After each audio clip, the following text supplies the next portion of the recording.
요한복음 5장 1절로 9절까지 말씀을 보도록 하겠습니다.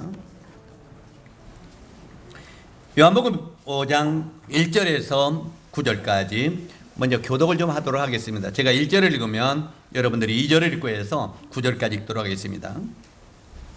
그 후에 유대인의 명절이 되어 예수께서 예루살렘에 올라가시니라.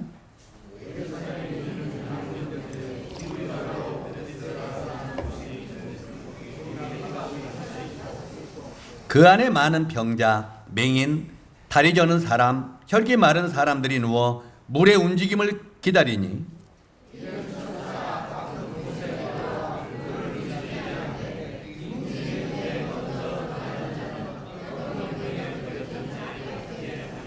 거기에 38배 된 병자가 있더라.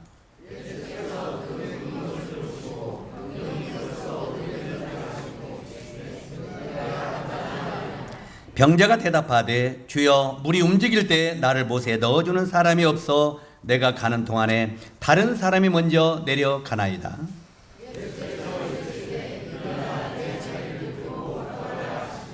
그 사람이 곧 나와서 자리를 들고 걸어가니라. 이날은 안식일이니 거기까지만 읽도록 하겠습니다. 오늘은 바로 이 말씀을 믿는 믿음이라고 하는 제목으로 말씀을 드리려고 하는데, 여러분들도 이 말씀에 귀를 기울이시고 말씀을 믿음으로 구원의 확증을 여러분도 얻게 되기를 바랍니다. 여기에 조금 전에 읽었던 이 본문의 말씀을 보면은 이제 38년 된, 오래됐죠. 38년 된 중풍병자가 나오는 것을 보게 됩니다. 여기 나오는 이 중풍병자는 자기 이 병을 한번 나으려고 온갖 방법을 다 써봤습니다.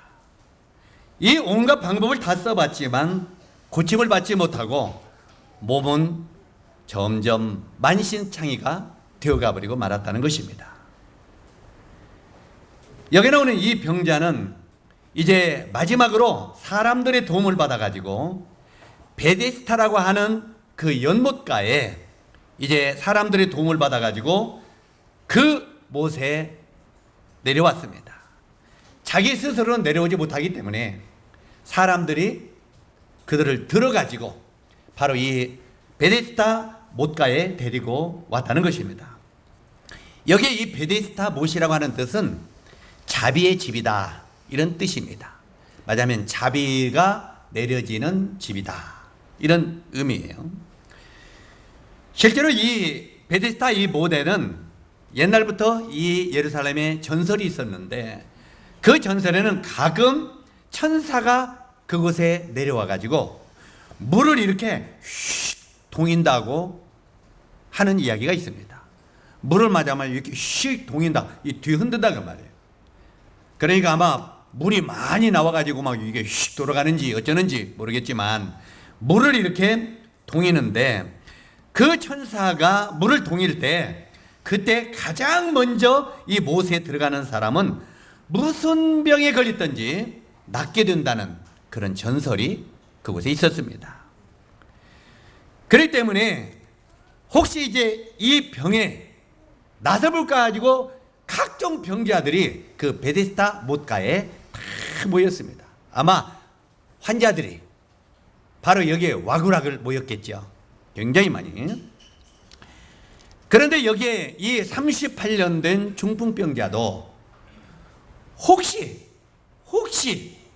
나도 여기 있다가 낫을 수 있는 기회가 있을까 해가지고 막연한 기대 속에 그 못가에 누워 있는데, 자기가 거기 누워 있지만 만약에 천사가 물을 동여도 건강하고 발이 건강한 사람들이 얼른 뛰어 내려가서 들어가겠어요, 안 들어가겠어요? 그러니 이 중풍병자는 들어갈 수가 있어요, 없어요? 그러니까 물이 동이는 것을 자기가 제일 먼저 보았어도 들어갈 수가 없는 이런 정말 불쌍한 중풍병자였다는 것입니다. 누워서 밥 먹고 누워서 실내하고 꼼짝 못하는 이런 정말 불쌍한 병자가 여기 베데스다 못가에 누웠는데, 그 못가에 예수라고 하는 분이 그날 여기에 오셨습니다. 누가 오셨다고요? 예수님이. 여기 지금 우리가 조금 전에 읽었던 말씀을 보면 예수님이 그가 병이 오래된 줄 알고 이렇게 말하고 있습니다. 보니까 예수님이 이 병이 오래되었구나. 몇 년 되었다고요? 38년이나. 꼼짝 못하고 누워서만 신뢰하는 사람, 이런 사람이었다는 말입니다. 어떻게 보면 반신불수도 아니고 온신불수가 되어서 자기 스스로는 일어날 수가 없는 사람이었다 하는 그런 말입니다. 자, 이 병이 오랜 줄 아시고 여기 6절에 보니까 예수님이 그 중풍병자에게 이렇게 말합니다. 내가 낫고자 하느냐? 한번 따라서 하세요. 내가 낫고자 하느냐? 자, 이렇게 내가 낫고자 하느냐 하고 중풍병자에게 물어봤을 때 이 병자는 그게 어떻게 보면 복음입니까? 복음이 아닙니까?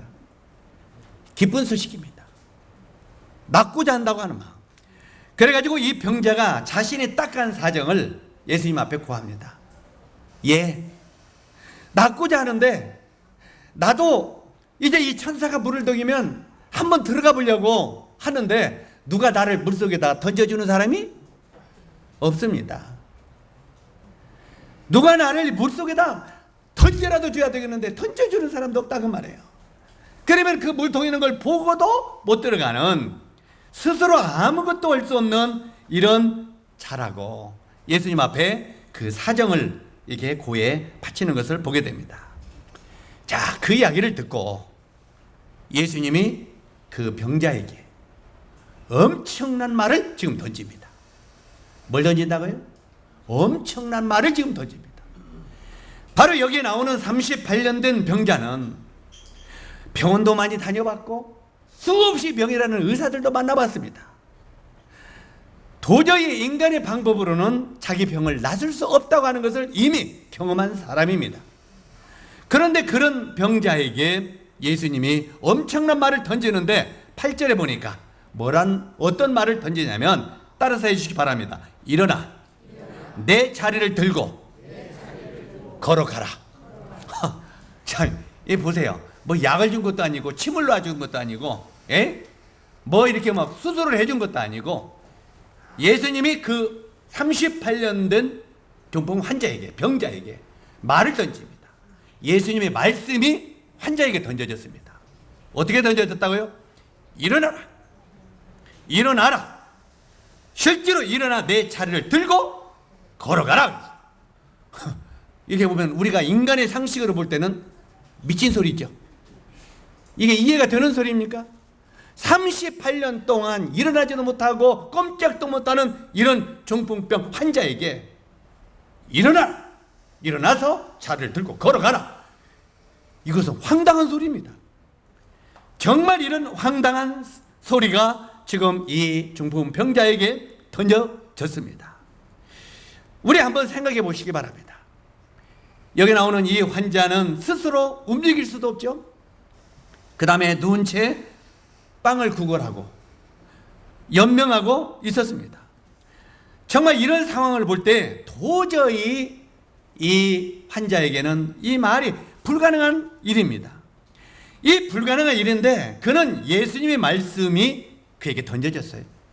예수님의 말씀이 던져지자 그 말씀을 마음속에 믿음으로 받았다는 것입니다. 오늘 제목이 말씀을 믿는 믿음이 무엇인가를 지금 설명드린 것입니다. 우리가 때때로 믿는다, 믿는다 이렇게 말을 하는데 뭘 대체 믿느냐고 말이에요. 뭘? 우리가 믿는 믿음은 하나님의 말씀을 믿는 것이다 그 말이에요. 실제로 여기에 이 상황을 볼 때 도저히 불가능한 일인데 이 하나님의 말씀, 바로 예수 그리스도 그분의 말씀을 믿었습니다. 그러면 믿기만 하고 가만히 있었습니까? 그냥 주여 믿습니다 하고 가만히 두었어요. 그러면 걸어갈 수 있어요, 없어요? 이건 뭔 말이냐면 말씀을 믿었으면 그 다음에 어떻게 하라고요? 행동으로 옮기라고 말해요.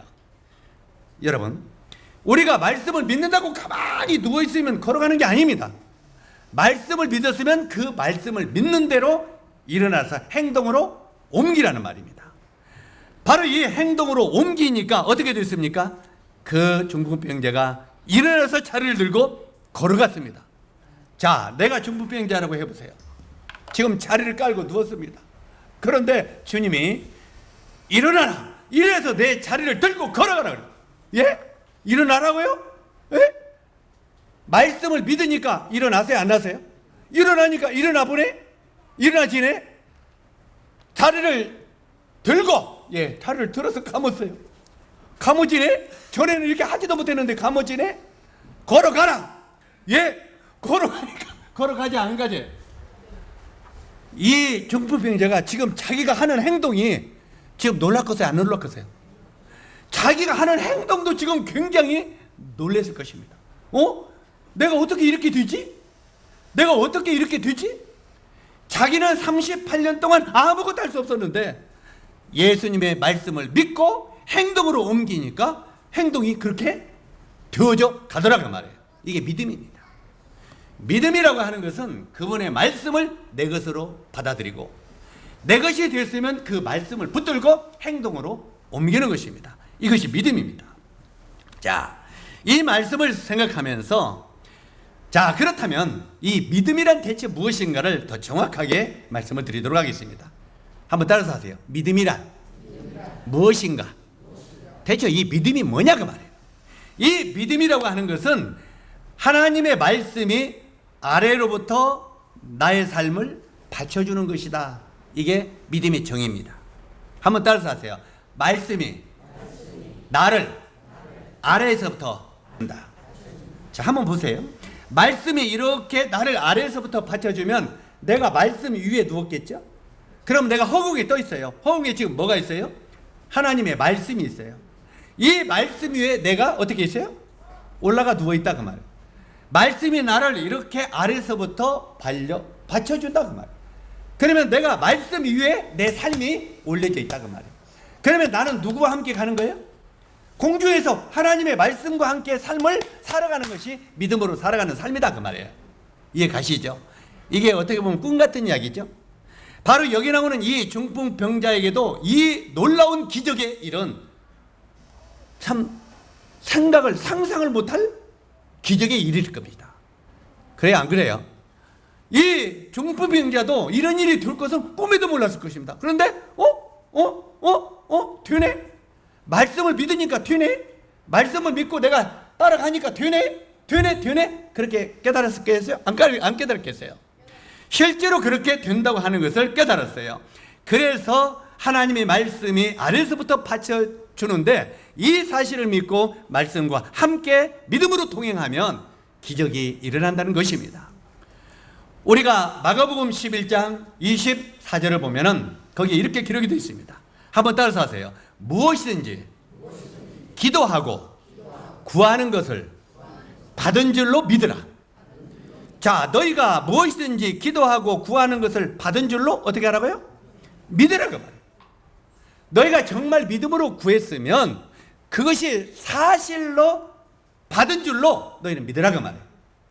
이게 형제 자님들이 이상한 말인 것 같지만 굉장히 쉬운 말이기도 하고 쉬운 말인 것 같지만 어려운 말이기도 합니다. 왜? 내가 믿음이 없으면 어려운 말이 됩니다.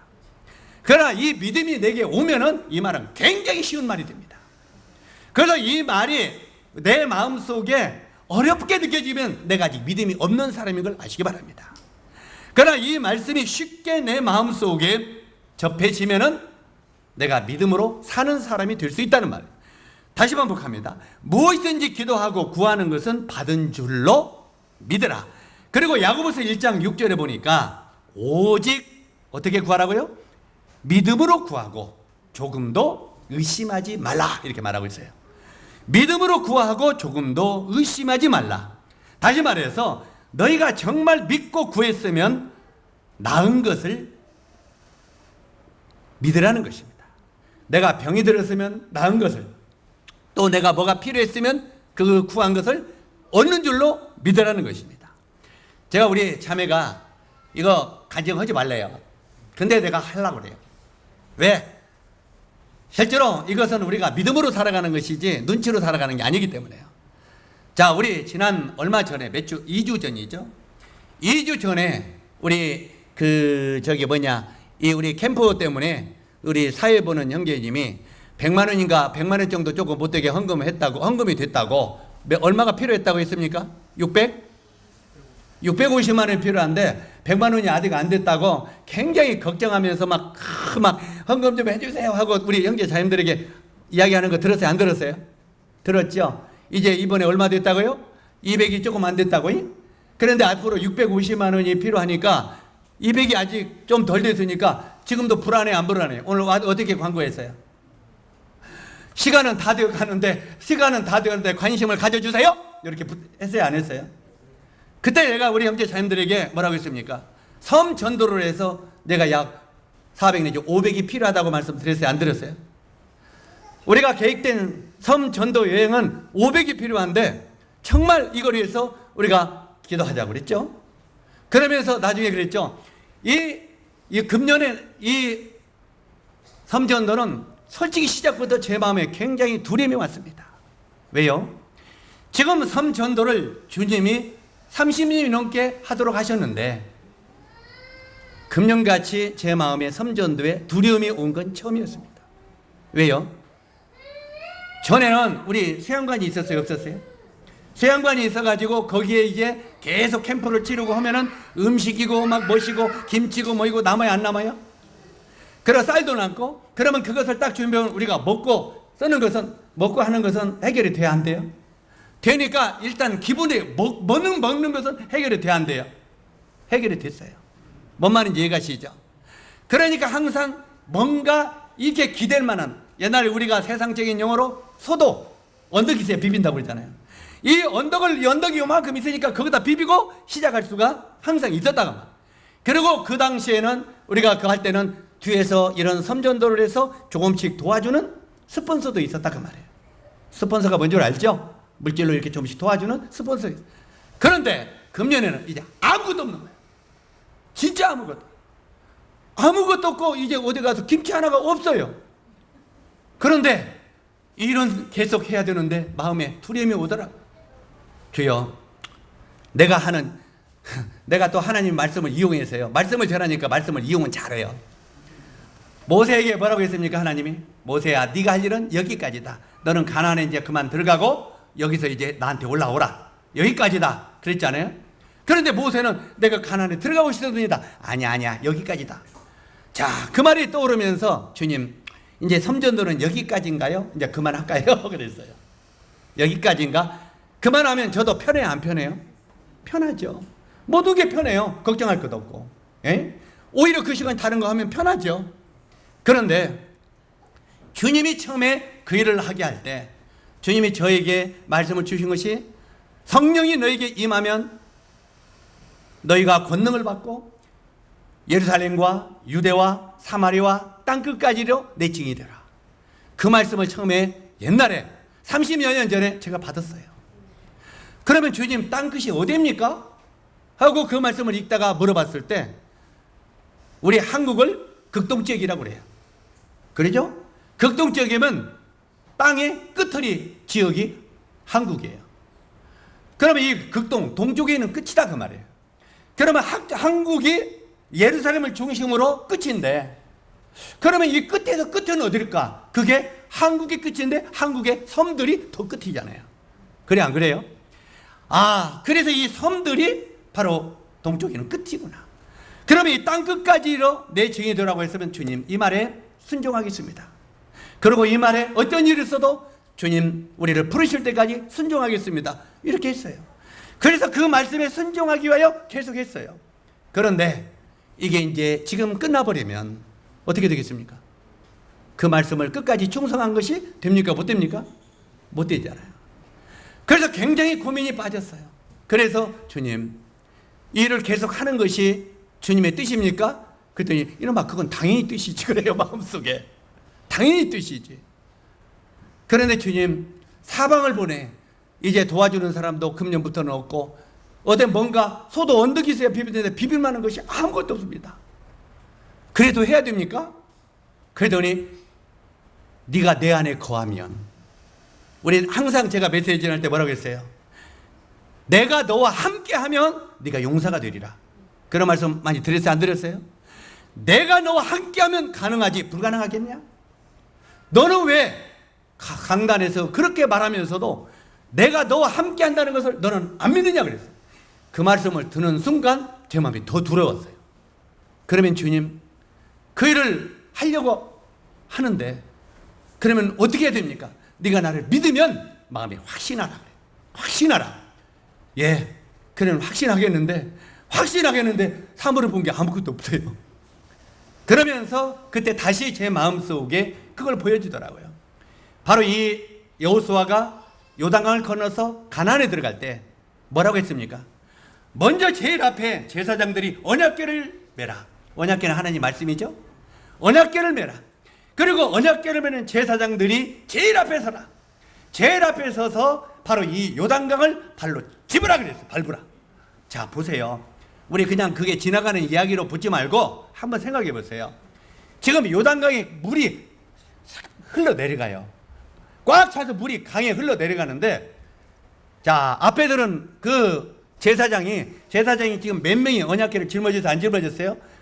상여 메고 가듯이. 그런데 이 제사장들 중에서 어떤 제사장이 믿음이 제일 좋아야 돼요? 제일 앞에 서 있는 제사장. 뒤에 있는 제사장은 가다가 앞에 있는 제사장이 물속으로 푹 빠져들어가면 벗어내 버리고 도망가면 돼. 그러면 저는 안 죽어. 그래 안 그래요? 그런데 앞에 있는 제사장은 발을 집어야 물에다가, 하나님은 흐르는 물에다 발을 집으라는 거예요. 한번 생각해 보세요. 흐르는 물에다 발을 집으면 어떻게 돼요? 우리 상식이, 인간의 상식으로 어떻게 돼요? 이건 물어버릴 것이 강 속에 빠져 죽는 거예요. 그죠? 그런데 하나님이 뭐라고 했습니까? 내가 너와 함께한다. 이게 굉장히 중요한 겁니다. 내가 너와 함께한다. 그러니까 내 말을 믿고 집으라는 말이에요. 이제 내 생각대로 두려워서 안 집을 것인가? 하나님의 말씀을 의지하고 집을 것인가? 이건 이제 제사장의 결정이 나온 거예요. 그래 안 그래요? 자, 앞에 있는 제사장은 하나님의 말씀을 믿지 않으면 도저히 발을 딛을 수가 없어요. 그런데 주님, 그때는 이제 어떤 믿음이 있어야 돼요? 그냥 믿음으로는 안 돼요. 죽으면 죽으리라는 믿음이 있어야 돼요. 에스더의 믿음처럼. 그래 안 그래요? 그래, 내가 물에 빠져서 죽으면 죽으려는 믿음이 있을 때 집을 수 있어요. 이해 가시죠? 바로 이 제사장이 딱 물을 집으니까 어떻게 됐습니까? 요단강 물이 쫙 갈라졌죠.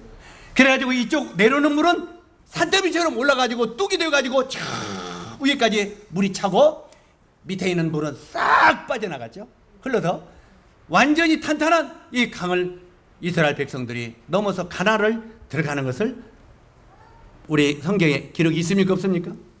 이 말씀이 제 마음속에 읽으면서 보여지는 거예요. 아, 앞에 있는 제사장은 하나님의 말씀에 믿음을 붙들고 발을 내딛었을 때 이게 갈라졌구나. 그런데 우리는 이 말씀을 붙들지 못하니까 내 마음에 두려움이 오는구나. 그래서 주님이 이렇게 말씀하시는데 성경에 뭐라고 했습니까? 우리 형제자님들이 이걸 기억하십시오. 아, 이건 모세, 아니 이것은 내가 여호수아, 그들이 했으니까 그들은 믿음이 좋은 사람이니까. 아닙니다. 왜 하나님이 우리들에게 아브라함의 하나님, 이삭의 하나님, 야곱의 하나님 이렇게 말씀하셨습니까? 아브라함에게 역사했던 하나님은 이삭에게도 역사하시고, 이삭에게 역사했던 하나님은 누구에게요? 이삭의 하나님, 야곱의 하나님. 이 야곱에게도 역사하신다고 말해요. 이해 가시죠? 그러면 이 야곱에게 역사하시던 하나님은 오늘날 여러분과 저에게도 믿음이 있으면 역사하신다는 거예요. 우리는 세월이 흐르고 시간이 흐르면 우리의 마음과 생각은 변할 수 있어도 하나님의 말씀은 영원히 변하지 않는다는 것이 성경이 가르치는 교훈이잖아요. 그렇구나. 바로 여기에 주님이 이걸 요구하는구나. 그러면 주님, 내가 상황을 볼 때 아무것도 없습니다. 그러나 주님의 말씀에 의지해서 내가 요단강에 이 섬전도의 발을 디디겠나이다. 디디겠냐. 그리고 딱 디뎠어요. 디디면서 그 믿음이 왔을 때 바로 우리 상현이한테, 상현아, 공문 보내. 아무것도 없네. 공문 보내. 지금도 돈 안 줬어요. 공문 보낸 돈도 아직 안 줬다고요. 근데 오늘 나보고 내놓으래요. 그래서 내가 찾아다 주마 그래서. 그래 이제 공문 보내. 공문 한번 보내면 9만 원, 10만 원씩 들어가잖아요. 공문 한 번 보내면, 편지 한 번 전국에 보내면 9만 원, 10만 원씩 들어가요. 그런데 실제로 공문 보내 그랬어요. 아무것도 없는데 그냥 시작을 발을 디딘 거예요. 공문 보내면 이미 하는 것이 알려져 안 하잖아요. 보내면 이제는 빼도 박도 못 오는 거예요. 이제 시작해야 되는 거예요. 이건 믿음으로 행한다 그 말이에요.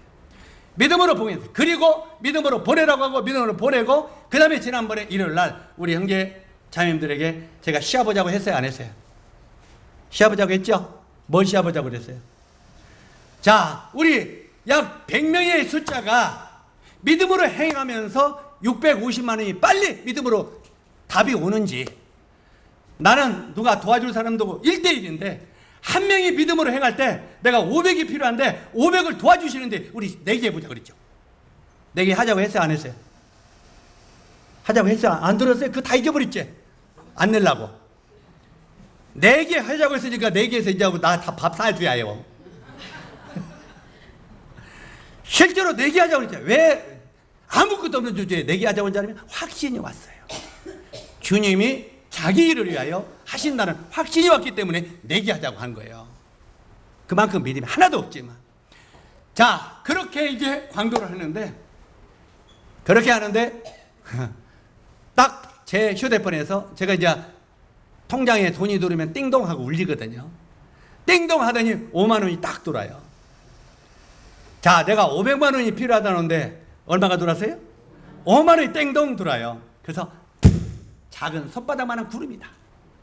엘리야가 기도했을 때 작은 손바닥만한 구름이 보이나이다. 이제는 비가 오니까 갑시다 그랬잖아요. 비가 오니까 갑시다. 작은 손바닥만한 구름이 보이나이다. 그게 마음속에 확 끄면서 작은 손바닥이다. 500이 필요한데 5만 원을 보여줬다. 그리고 이제 주님이 시작하시는구나. 너무 확신이 왔어요. 그런데 일요일날 지나고 저녁 때쯤 되니까 또 띵동 하고 울리더니 50만 원이 뚝 들어와요. 5만 원이 들어오더니 이제 조금 커서 50만 원이 뚝 들어와요. 그런데 딱 보니까 섬전도하고 어디가 있어서 하고 왔어요. 야, 이제 주님이 시작하시는구나. 그런데 월요일날, 화요일날이 됐어요. 조용하더니 화요일날 또 띵동 하고 울리더니 어디서 500만 원이 띵동 들어왔어요. 그럼 얼마가 들어왔습니까? 555만 원이. 작은 손바닥보다 거기서 배로 공이 하나씩 더 붙게 딱 그냥 5만 원, 50만 원, 500 딱 들어와요. 자, 끝났어요, 안 끝났어요? 그래서 내란 거예요, 이제. 내기에서. 그런데 거기서 끝난 게 아니라 지금도 계속 10만 원, 20만 원, 10만 원 계속 지금도 들어오고 있어요. 그래서 지금 이제 한 600이 넘게, 600 지금 딱 되게 지금 들어왔어요. 그러면 이미 우리가 계획된 그 돈을 지금 주님이 미리 채워줘. 제가 하도 믿음이 없으니까, 완성아, 너 왜 이렇게 믿음이 약해져 버렸냐? 그냥 이제 나이가 먹어서요. 잔소리 마라. 그 누굽니까? 갈렙은 85살에 저 산지를 내게 주소서, 내가 저 산지를 공격해서 믿음으로 해서 내가 쟁취하겠나이다 하고 돌격했잖아요. 그리고 얻었잖아요, 갈렙이. 야, 이놈아, 갈렙은 85살에 저 산지를 내게 주는데 네가 이제 60대 돼가지고 나이가 먹어서? 그러면서 부끄럽게 하시더라고요. 그래서 그걸 보면서 제가 솔직히 개인적으로 주님 앞에 엎드려서 무릎을 꿇고 울었습니다. 하나님, 제가 믿음이 없음을 용서해 주십시오. 저는 까닭에 믿음이 좀 있다고 생각했는데 이렇게 환경에 제 마음이 초라해지는지 몰랐습니다. 정말 이렇게 마음에 두려움이 오는지 몰랐습니다. 그러나 주님의 일을 위해서는 주님이 하시는군요.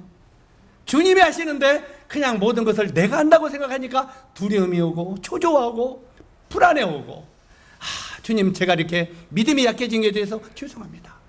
그리고 모든 일이 주님의 영광을 위해서 당신의 뜻을 위하여 이룬다고 하는 것을 이제는 제가 믿도록 그리고 행하도록 도와주십시오.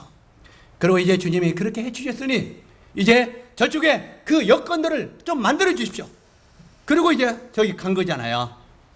섬에 가서 다 이제 만나서 사람들하고 다 만나가지고 복지관도 굉장히 큰 복지관도 얻게 하고, 또 이제 숙소도 얻게 하고, 또 노인당 전부 다 얻게 하고, 완전히. 그래서 요즘에 기도하는 것은 주님, 옛날 낭도의 그 노 부부처럼 이런 영혼들을 만나도록 이제 도와주십시오. 이런 영혼들을 만나도록 도와주십시오. 요즘은 그렇게 기도하고 있습니다. 왜요? 우리 그때 여수 낭도에 복음전을 했을 때, 그때 이 한 노부부가 82살 먹은 노부부가 찾아와서, 우리가 우리 자매님들은 옆에 머리 깎고 이렇게 했는데 거기 찾아와서 와서 고개를 숙이면서 그래요. 저 목사님, 왜 제가 이 기쁜 소식을 이야기하지 아니할 수 없어서 찾아왔습니다. 그래서 웬일인가 했어요. 제가 올해 나이가 82이거든요. 그런데 우리 아들이 목사입니다. 우리 아들이 목사인데 전주에서 목회를 한대요. 그런데 우리 아들이 효자입니다. 정말 우리를 구경도 잘 시키고 용돈도 잘 주고 너무너무 잘한대요. 맛있는 것도 많이 다 주고 부모들에게 너무 잘한대요. 목사인데 효자입니다. 그런데 그렇게 효자인데도 어제 저녁 같은 목사님의 말씀 같은 그런 말씀을 아들에게 한 번도 못 들었습니다. 그리고 내가 젊은 청년 때부터, 총각 때부터 이 교회를 짓고 또 짓고 또 짓고 하는데 봉사를 한 사람입니다. 지금 저기 여산교회 이것을 정말 봉사로 내가 이 막 부르크를 등에다 짊어지고 가서 예배당을 지었습니다. 다시 말해서 교회를 짓고 있는데 이렇게 일평생 동안 봉사를 했다고 말해요. 그런데 우리 목사님들도 이제까지 목사님을 몇 번을 바꿨지만 이런 말씀을 한 번도 들은 적이 없습니다. 그런데 어제 바로 우리 노 부부를 위해서 그 말씀을 주셨습니다. 우리 두 부부가 어제 구원받고 구원의 확신을 했거든요. 그래서 우리가 밤새도록 울었습니다. 너무너무 감사해서. 그래서 오늘 이 기쁜 소식을 전하지 아니할 수가 없어서 여기까지 내려왔습니다. 하고 저희 숙소까지 내려와서 바로 그 고백을 할 때 우리 주님이 뭐라고 했습니까? 한 영혼의 가치가 천하보다 귀하다고 했는데 일평생 하나님을 섬기던 그런 영혼들을, 순수하게 성인들을 구원시키기 원해서 우리를 거기 보낸 걸 누가 알았습니까? 그렇지 않겠습니까? 그런 영혼을 한 영혼이라도 만나게 해달라고 지금 기도하고 있습니다. 주님이 이렇게 예비하고 준비하시는 일이라면 그분이 뜻을 이루지 않겠습니까?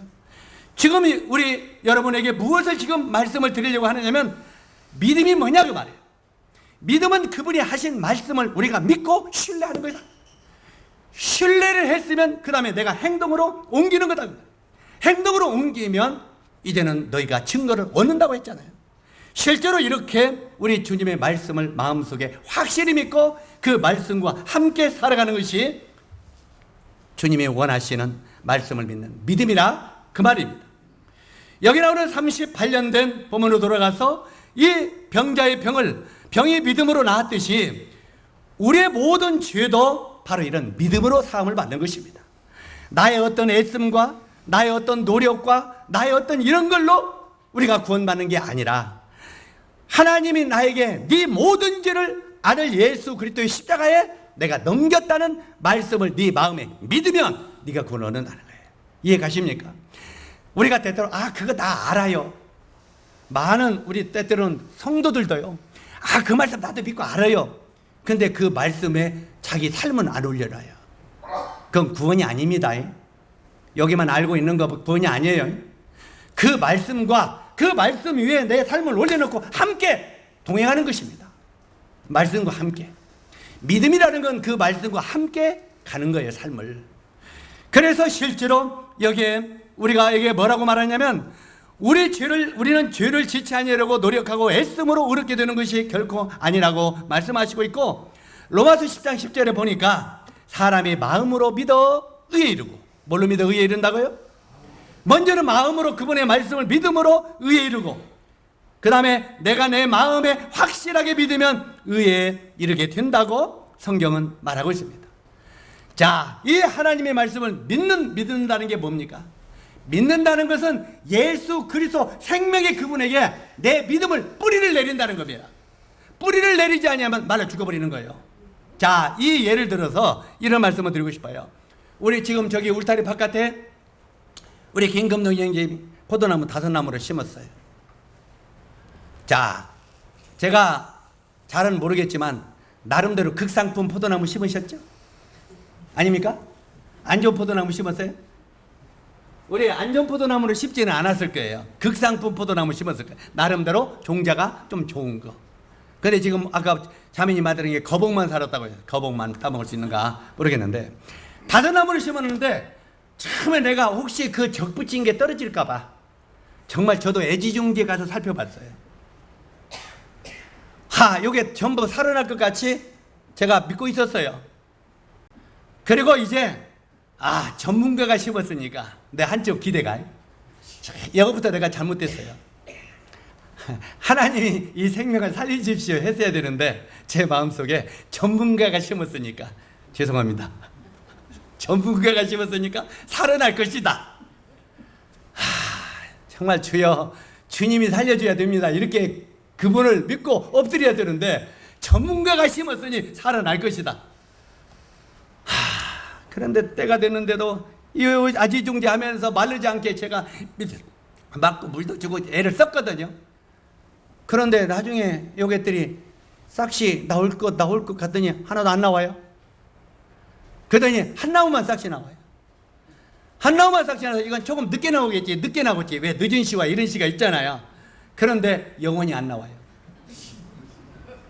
저건 붙었는데 분명히 저걸 붙였는가 그 비닐로 된 걸 끌어봤더니 그건 그냥 붙어 있어요. 저건 붙었는데 왜 안 난 거 같더니 뿌리가 썩어버렸어. 생명의 근원되는 그 포도나무의 생명은 흙입니다. 맞습니까? 흙과 뭐가 돼야 돼요? 뿌리가 연결돼서 활착이 돼야 돼요. 그래 안 그래요? 활착이 돼가지고 이게 흙에 연결되면 흙에서 나오는 진액, 영양분을 빨아 먹어야 이게 살아나는 거예요. 그래 안 그래요? 그런데 저건 붙었는데 뿌리가 생명에 연결해서 뿌리가 빨아먹을 줄을 모르고 있더란 말이에요. 그러니 결국 그건 죽은 나무가 되더란 말이에요. 저는 거기서 진리를 깨달았어요. 우리 형제 자매님들이 때때는 주님의 말씀에 믿었다고 말할 수 있지만 하나님과 이게 생명이 근원되는 그분과 뿌리가 연결되지 않을 수 있다고 말해요. 생명의 역사가 없을 수 있다고 말해요. 이해 가십니까?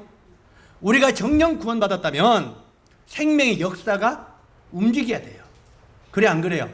이 나무가 여기서 이게 생명의 뿌리에 근원 생적으로 올라오면 얘가 뿌리에서 지금 뭘 먹고 있구나 알아야 돼요.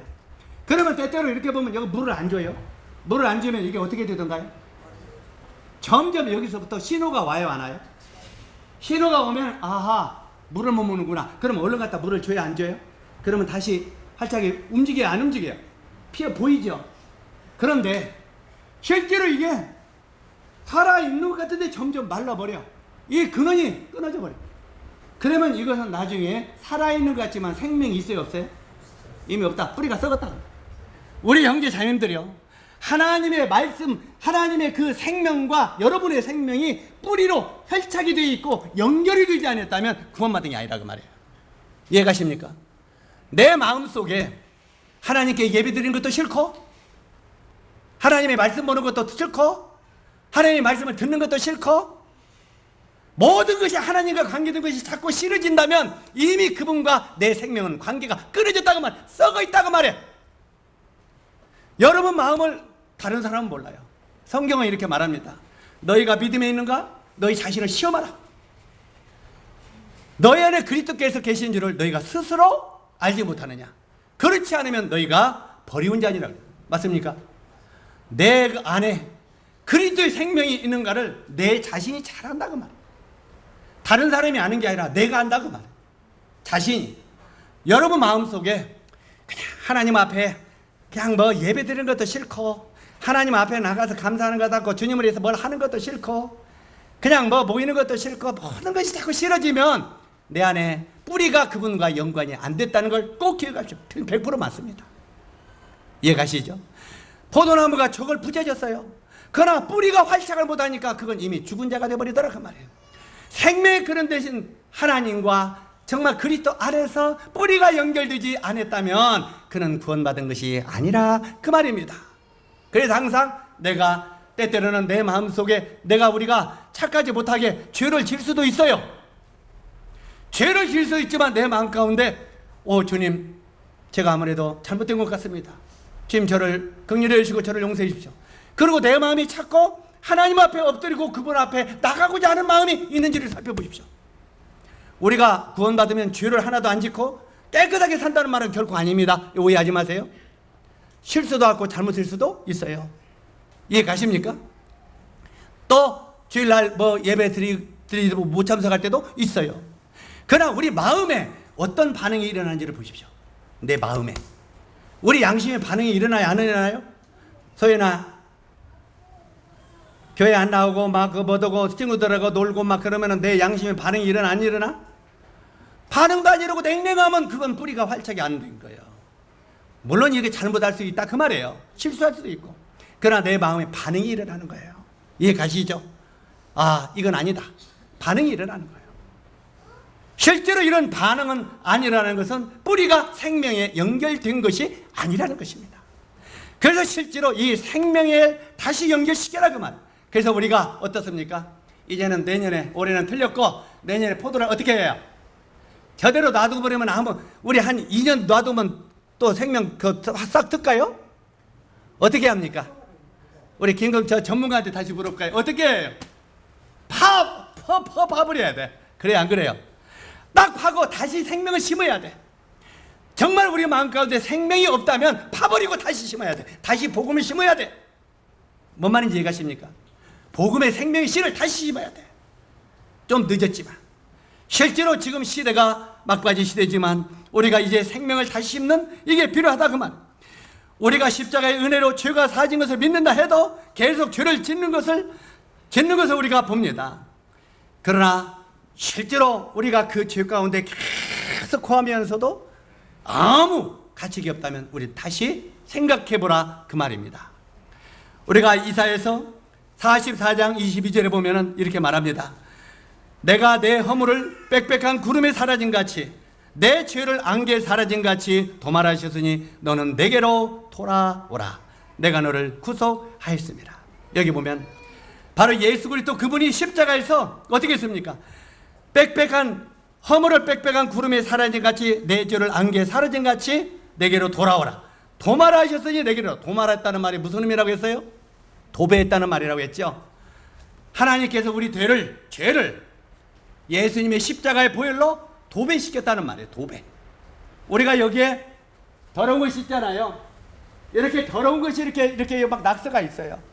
우리가 그 방에 보면 막 애들이 낙서해가지고 그리면은 아유 방이 더럽다. 우리 하루 도배 좀 해야겠다. 종이 사다가 도배 합니까 안 합니까? 도배를 깨끗이 합니다. 그러면 나중에 들어와서 뭐라고 말합니까? 아 이거 여전히 더럽다 그럽니까? 깨끗하다 합니까? 그런데 이 도배한 뒤에는 더러운 게 있어요 없어요? 그대로 있는 겁니다. 이 뒤에 더러운 건 그대로 있지만 도배를 해가지고 깨끗하게 보이는 것입니다.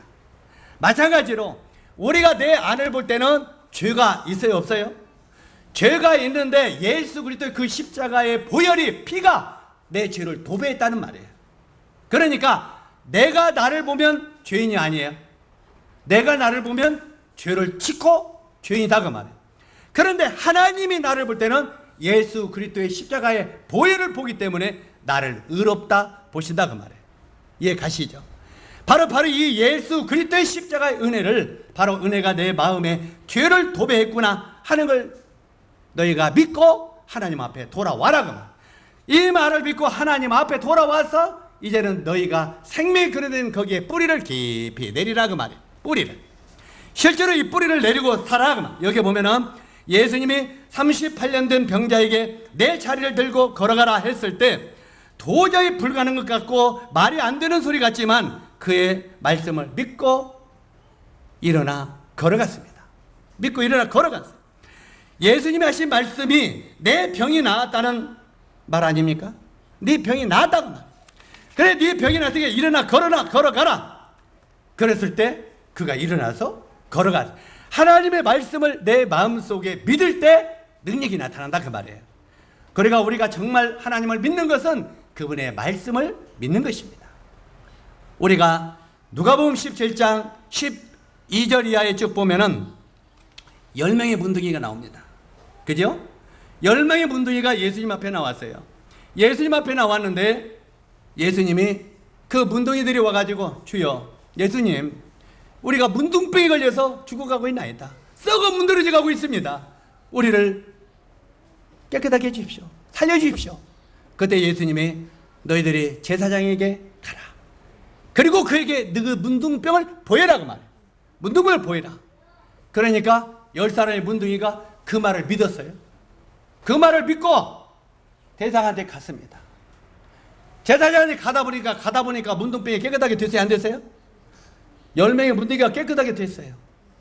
깨끗하게 됐는데 나중에 이방인 한 문둥이만 예수님 앞에 되돌아왔어요.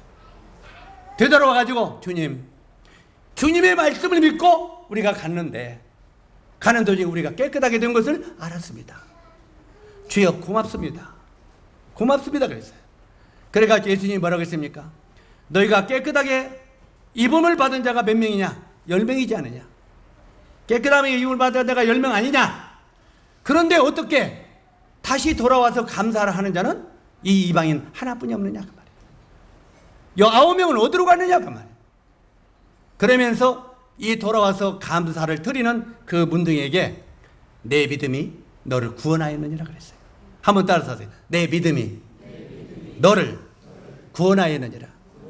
바로 이 10명의 문둥이가 전부 다 깨끗함을 받았어요.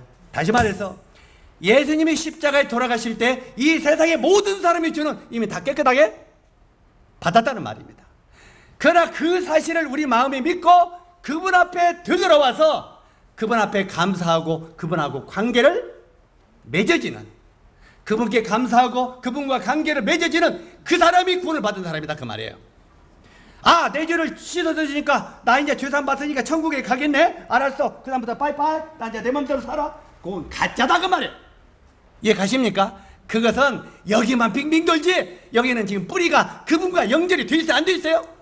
안 돼 있다 그 말이 안 돼 있어요. 바로 이 뿌리가 그분과 연결이 돼 있으면 이 생명의 말씀대로 움직이게 돼 있다고 말해요. 이해 가세요? 그래서 여기에 10명의 문둥이가 깨끗함을 받았지만 그걸 돌아와서 감사하고 그분과 관계를 맺어 있는 문둥이는 하나였다고 말이에요. 그러면서 네 믿음이 너를 구원하였느니라. 그 사람만 구원받았다고 말이에요. 우리가 정말 내가 그리스도와 생명이 연결돼서 정말 그분으로부터 생명의 양식을 빨아먹고 살아가는 사람인지 우리가 우리 자신들을 살펴볼 필요가 있다는 말입니다. 그 다음에 성경은 양면성이 분명히 있습니다. 어떻게 해요? 우리가 로마서 3장 10절에 보면 의인은 없나니 하나도 없다는 말이 있어요. 세상에는 의인은 하나도 없습니다. 우리는 근본 죄인이었고 매일 죄를 짓습니다. 그런데도 주님이 우리를 보고 의롭다 이렇게 말씀하셨다 그 말이에요. 여러분들도 내 형편을 볼 것인가 하나님의 말씀에 내 믿음을 둘 것인가 우리는 선택의 기로에 있는 거예요. 자, 다시 반복합니다. 내가 내 형편을 볼 때는 내가 날마다 죄를 짓고 내 마음이 안 좋은 게 나와요 안 나와요? 그러니까 내 이 형편을 내가 쳐다보고 있을 것인지 주님의 말씀을 내가 믿을 것인지 내 마음속에 기로가 선택을 해야 된다고 말이에요.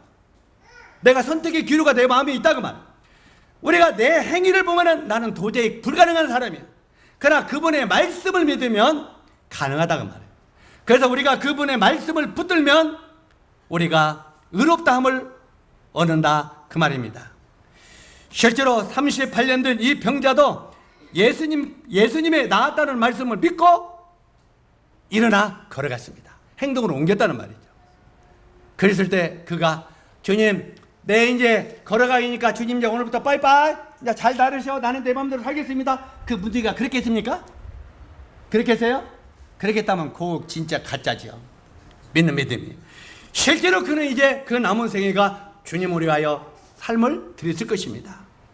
10명의 분등이 중 여기 보니까 한 명은 주님께 돌아와 주님 제가 나았습니다 하고 감사를 드렸을 때 바로 내가 구원을 받았느니라 이렇게 말한 것처럼 여러분도 예수님이 내 죄를 깨끗하게 했다는 말씀을 마음에 믿고 아 내가 죄인된 내가 이제는 의인이 되었구나 이제 내가 주님 안에서 사는 것이구나 하고 나와서 그분 앞에 감사의 제를 드릴 줄 아는 사람이 되어야 된다는 것입니다. 이제 마지막으로 누가복음 18장 말씀을 한번 열어주세요. 그 말씀을 보고 마치도록 하겠습니다. 누가복음 18장 예 감사합니다. 여기 보면 세리와 바리새인 이야기가 나옵니다. 바리새인은 내가 괜찮은 사람이라고 자랑을 했죠. 그런데 세리는 주여 제가 주인소이다 그랬어요. 제가 전에 그런 간증을 한번 드린 적이 있었습니다. 오래전의 이야기입니다. 오래전의 이야기인데 제가 전주에 있을 때 이제 구정날이 돌아와서 이발소에서 머리를 깎는데 이제 거기에 한 목사님이, 내가 볼 때는 목사님이에요. 그 사람들에게, 거기에 있는 사람들에게 전도를 했어요. 아, 선생님들 예수 믿으시죠? 예수 믿으십시오. 그러니까 거기 있는 사람들이 아이고 우리는 예수 못 믿어요. 그러니까 왜 못 믿냐고 하더라고요. 그러니까 한 사람은 아이고 예수 믿는 것도 부지런해야 되겠대요. 그리고 예수 믿는 것도 돈이 있어야 되겠대요. 이렇게 말하더라고요. 그러니까 왜 그러냐고 하니까 우리 각시 보니까 아침 새벽 4시면 새벽 기도 나간다는 거예요.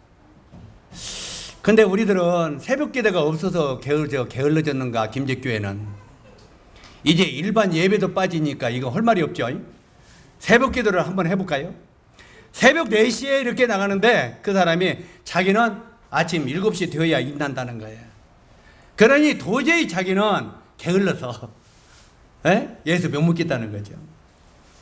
그리고 우리 한 사람은 우리 각시 보니까 돈이 있으나 없으나 일요일 날이면 11조 내고 뭐 월정헌금, 재정 무슨 헌금, 주정헌금 다 준비해서 헌금을 봉투 몇 개씩을 갖고 나간다는 거예요. 11조 따로, 월정헌금 따로, 그다음에 뭐 주정헌금 따로, 뭐 이것저것 해가지고 몇 개 만들어가지고 간다는 거예요. 어떤 때때로는 집에 그냥 끓이갈 만할 것도 없는데 그걸 가지고 나간다는 거예요. 그러니까 이 사람이 아하, 예수 믿는 건 돈이 있어야구나. 그리고 새벽에 나가니까 예수 믿는 것은 부지런해야 되겠구나. 그래 나는 게으르고 나는 돈 없으니까 못 믿겠다는 거예요. 그러니까 그 목사님이 그렇게 생각하면 어렵고요. 정말로 이제 나중에 교회 나와서 이제 성령을 충만하게 받으면 그런 일을 잘 할 수 있습니다. 힘든지 모르고 잘 할 수 있습니다. 그분이 아이고 그럴 때 그런 망정 지금은 못 믿겠습니다. 그러니까 끝났어요. 전도가 됐어요? 안 됐어요? 안 됐더라고요. 그 소리를 듣고 나서 이제 전도가 끝나니까 아무 소리가 조용해요. 그래서 저도 이제 머리 깎으러 막 앉았다가 그 목사님은 머리 감고 있고 그 사람들은 앉아 있고 제가 그분들한테 그랬어요. 선생님들 예수님을 너무 잘못 알고 계시네요. 그러니까 제기로 이제 전부 시선이 쏠렸어요. 예수님이 마태복음 11장 28절에 말씀하시기를 수고하고 무거운 짐진 자들아 다 내게로 오라. 내가 너희를 쉬게 하리라. 나는 마음이 온유하고 겸손하니 너희는 나의 멍에를 메고 내게 배우라. 그러면 너희 마음이 쉼을 얻으리라. 바로 예수 믿는 건 쉽고 예수 믿는 것은 마음이 평안하다고 했는데 선생님들은 예수 믿는 거 힘들고 예수 믿는 건 돈 있어야 되고 예수 믿는 건 어렵다고 하니 예수님의 말씀이 잘못됐든지 선생님의 생각이 잘못됐든지 둘 중에 하나는 잘못된 것 같습니다. 그런데 나는 예수님의 말씀이 잘못됐다고 생각하지는 않습니다. 그러면서 수고하고 무거운 짐진 자들아 다 내게로 오라 하면서 우리가 구원받는 것은 어떤 행위로 구원받는 게 아니라 바로 예수 그리스도를 믿음으로 구원받는 것에 대해서 에베소를 중심으로 막 설명을 했어요. 그랬더니 그분들이 한참 듣고 있더니 나중에 하는 말이 예수 믿는 게 그렇게 쉬우면 믿을만 하네? 이렇게 나오더라고요. 예수 믿는 게 그렇게 쉬우면 믿을만 하네? 그래서 제가 그랬어요. 이제 선생님들 생각이 예수님의 말씀과 좀 가까이 왔습니다. 어때요? 수고하고 무거운 짐진 자들아 다 내게로 오라. 내가 너희를 쉬게 하라 했는데 이제 선생님들이 예수 믿는 게 그렇게 쉽다면 이렇게 생각이 거의 가까이 왔습니다. 그러면서 이제 여러분의 생각이 이번에 말씀과 하나 될 때 여러분도 구원 얻게 됩니다. 하고 이제 막 전도를 했어요. 지금 옆에서 목사님도 들었어요. 그러더니 자기 전도 방법은 너무 다르거든요. 그러더니 끝나고 나서 저한테 제가 더 이제 가서 씻고 오니까 다 감고 앉아 있어요. 끝나고 나니까 저한테 손을 내밀면서 목사님 어디 교회에서 심무하십니까? 저한테 어디 교회에서 심무? 그때는 제가 목사도 아니고 아주 젊은 때인데요. 그런데 어디서 교회에서 심무하시냐? 그래서 제가 이제 그냥 전주교회입니다 이렇게만 대답을 했죠. 그랬더니 그거 파가 뭡니까? 골치 아픈 걸 물어봐갖고 그래가지고 괜히 이제 그것을 이런 적이 저런 적이 안 했더니 나중에는 하는 말이 이제 물론 이제 그 대화를 여러 가지 좀 했죠. 그때 나중에 그분이 그런데 아까 그 이야기 가운데 우리가 하나님 앞에 죄인으로 있어야지 어떻게 우리가 의인으로 있을 수 있느냐, 이것은 좀 틀리지 않느냐 그랬어. 왜 틀리냐고 했더니 그분이 바로 조금 전에 읽었던 이 누가복음 이 말씀을 끄집어 나왔어요. 그분이. 그 다음에 여기가 세리와 바리새인이 있는데 세리는 자기가 뭐라고 했어요? 자기가 죄인이라고 했지 않습니까? 근데 바리새인은 뭐라고 했어요? 자기가 의인이라고 했지 않습니까? 그러니까 저는 뭐가 돼요? 저는 바리새인이 되고 그 목사님은 세리가 됐잖아요. 그렇게 자기는 물론 예수님이 우리 죄를 다지고 가서 우리가 의롭다함을 얻었지만 우리는 죄인입니다 하고 겸손하게 있어야 된다는 거예요. 그래서 그것 때문에 이제 한참 논쟁을 하다가 마지막으로 그분에게 그랬어요. 목사님이 그 말씀을 가지고 나왔으니까 그 말씀을 다시 한번 봅시다. 그러면서 마지막에 뒤에 14절을 봤어요. 거기 13절에 보니까 나는 죄인의 소유다 하였느니라. 한번 14절에 보니까 따라서 하세요. 내가 너에게 이르노니 이에 저 바리새인이 아니고 이 사람이 의롭다함을 받고 그의 집으로 내려가느니라. 자, 여기 있는 세리가 처음에 예수님 앞에 나올 때까지는 주여 제가 죄인의 소유다 하고 나왔죠. 그러니까 우리가 예수님의 십자가 앞에까지는 주여 제가 지옥 갈 죄인의 소유다 하고 나와야 됩니다. 그러나 예수 그리스도 십자가를 이제 우리가 마음속에 믿었을 때 우리가 요한복음 10장 9절에 보면은 나는 양의 문이니 누구든지 문 안으로 들어가면 구원을 얻고, 어디로 들어가면 구원을 얻어요? 문 안으로. 바로 이 십자가 앞에까지는 우리가 죄인으로 나왔지만 이제는 그 십자가의 구속을 내가 믿고 십자가 안으로 들어가면 이 세리가 뭘 얻었습니까? 그 뒤에 뭐라고 써 있어요? 의롭다함을 얻고. 이 세리가 계속 죄인으로 있었습니까? 의롭다함을 얻었습니까? 하고 물어보니까 이 말씀이 그 목사님에게 던져졌죠. 그때 제가 흉내를 좀 낼게요. 딱 보더니 깜짝 놀래요. 그냥 이게 손이 딱 떨리면서 에? 의롭다함을 얻고? 의롭다함을 얻고? 의롭다함을 얻고? 의롭다함을 얻고? 여기에 붙더니 내 말은 이제 안 들리는 거예요. 요만 의롭다함을 얻고? 그래서 목사님 그 말씀이 마음속에 깨달음이 되도록 읽어보십시오. 만약에 그 말씀이 목사님 마음속에 깨달아지면 천국에서 함께 만날 겁니다. 그러나 그 말씀이 마음속에 깨달아지지 않으면 영원히 우리 하늘나라에서 만날 수가 없을 것입니다. 근데 그분은 그 말은 듣지도 않고 그냥 그놈만 피놓고 그냥 이발소 바깥으로 가버렸어요. 그랬더니 옆에 있는 사람들이 나보고 목사님이 쩔쩔맨의 성경 박사님이시게요? 그래서 여러분도 예수 그리스도를 믿어야 된다고, 믿으면 박사가 된다고. 그러면서 이제 그분들에게 전도함을 한 적이 있습니다. 그런데 그분이 그때 그 말씀에 붙들려 가는데 꼭 에티오피아 내시가 그 말씀에 붙들려 흔연히 갔다고 하는 그런 느낌이었습니다. 아마 그분이 그 말씀을 깨달았다고 믿어요. 아마 깨달았으면 하늘나라에 가면 그 말씀을 믿고 깨달았으면 제일 먼저 쫓아나오겠죠? 뭐라고 했습니까? 하하, 그때 내가 그 말을 깨닫고 내가 의롭다함을 얻고 구원을 받았다고 하늘나라에 가서 이제 악수하겠죠. 아마 그런 분들 많을 겁니다. 정말로. 사랑하는 여러분, 정말 예수 그리스도 그분이 십자가에서 우리 죄를 담당하셔서 말미암아 우리가 의롭다함을 얻었다고 하는 이 말을 여러분 마음속에 믿음으로 받게 되기를 바랍니다. 그러면 여러분도 하나님의 자녀가 되는 특권을 얻게 될 것입니다. 기도하겠습니다.